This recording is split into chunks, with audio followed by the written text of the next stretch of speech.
People versus Dalvin Brooks, 250065 and 242700.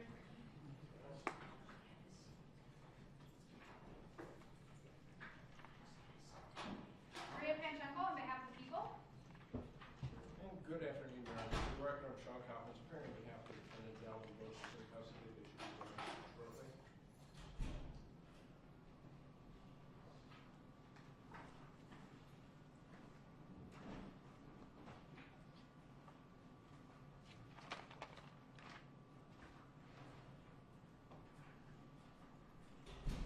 Mr. Brooks, please state your name for the record.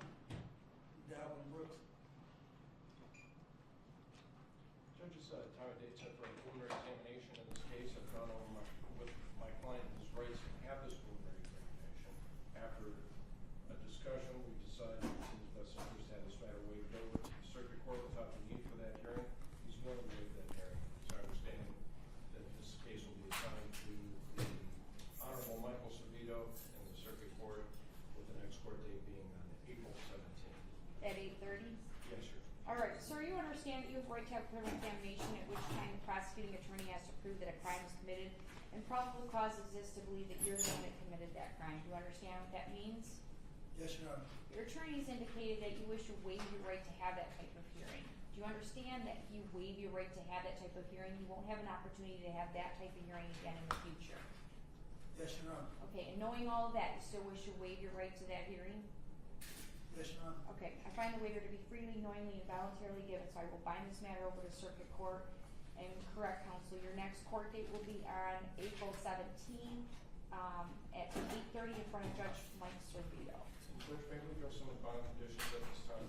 Sure. I'm sure the court will recall when we were here previously, his communications restrictions.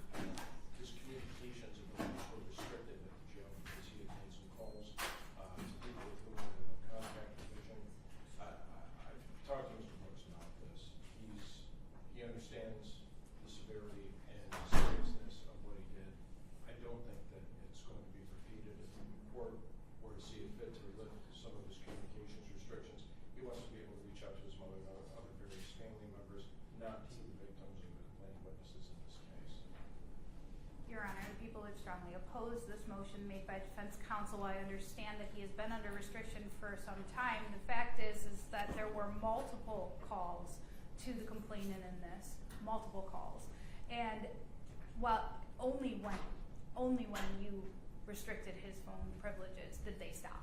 They didn't stop after there was a warning. They came back through at the second that you gave the warning. It takes a couple of minutes for that order to go into effect over at the jail. And those calls are almost instantaneous when they leave court. I don't believe that he will leave the complainant alone in this case. The complainant has indicated, I've been in weekly communication with her. She has indicated to me, and she's just one of the many complainants on this file. Your Honor, this would be subject to count 1 and count 2. Obviously, the minor child is only 2 years old, but the mother of that child is the complainant on count 1, and she is horribly terrified of the defendant. And I believe that there is a reason that this court set the bond condition the way that it was. He violated it. He hasn't done anything to show that he wasn't going to violate it. And I have no faith whatsoever that he won't contact the complainant, and or, Your Honor, the most pressing is that he will have a family member, a friend, or someone else contact her on his behalf. I do the best that I can as far as figuring out the code words that are used in these type of situations, but I don't know that I will be able to prevent anything like that from happening. And if his restriction is lifted, I'm almost certain that he will not abide by this court's order. All right, bond conditions remain in place. Judge, I know he has another matter that's already pending in circuit court. He's got a pretty high bond here. What the court might consider a referral to community corrections to see if they would have some bond recommendations. I'll refer to community corrections for bond recommendation. I appreciate that, Your Honor. And I have a review. Is this scheduled for review? Oh, this is just a reference case. There's I believe, you know what, Your Honor, he's got a jury trial that's scheduled on April 11th on this case. Not this case, Your Honor. This would be a separate file. There's a misdemeanor case with the same complainant. Correct. It was scheduled for jury selection on April 11th. That's with Ms. Barkovic. Okay, got it. Okay. Thank you, Your Honor.